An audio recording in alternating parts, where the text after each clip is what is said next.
இருக்கணும்னால் அவ 2 பேரும் மாதா பிதாக்களை சேர்த்து சேவிக்க வேண்டும் இல்லையோ.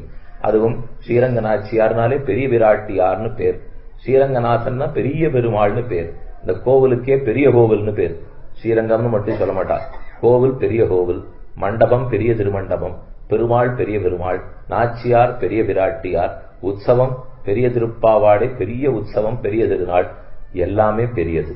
அதனால பங்குனி மாசம் உத்தரத்தன்னைக்கு தான் அவர்களுக்கு சேர்த்தி உற்சவம் நடக்கிறது. அது ஏன் அப்படி நடக்கிறதுன்னா, அன்னைக்கே சீதாராமர்களுக்கு கல்யாணம் நடந்த நாள். அந்த கல்யாணம் எப்படி நடந்தது, என்னத்துக்காக ராமன் அங்கு போய் சேர்ந்தார், விஸ்வாமித்திரர் எப்படி உள்ள வந்தார்ங்கிற சரித்திரத்தை இன்று நாம் அனுபவிக்க வேண்டும்.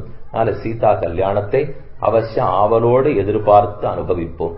ராமன் அவதரித்தான், தொட்டிலிடப்பட்டார்கள், தொட்டில்ல வந்து பார்த்துட்டு வசிஷ்டாச்சாரியர் நாமகரம் பண்ணினார். இது வரைக்கும் நேற்றுக்கு நாம பார்த்திருக்கோம். கௌசல்யை தொட்டிலாட்டின் இருக்கட்டும் அப்படின்னு சொல்லி நேட்டி விட்டிருந்தோம்.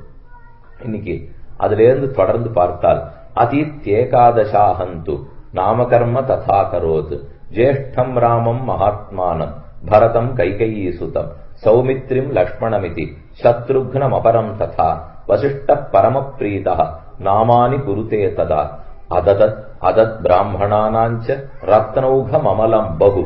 தசரதனுக்கு இருந்த ஆனந்தத்தாலே எல்லா பிராமணர்களையும் கூட்டு வஸ்திரதானம், தீர்த்ததானம், அன்னதானம், கோதானம் என்று ஸ்வர்ணதானமாக இறைத்தான்.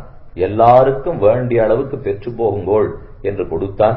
4 குழந்தைகளுக்கு நாமகரணம் முடிந்தது.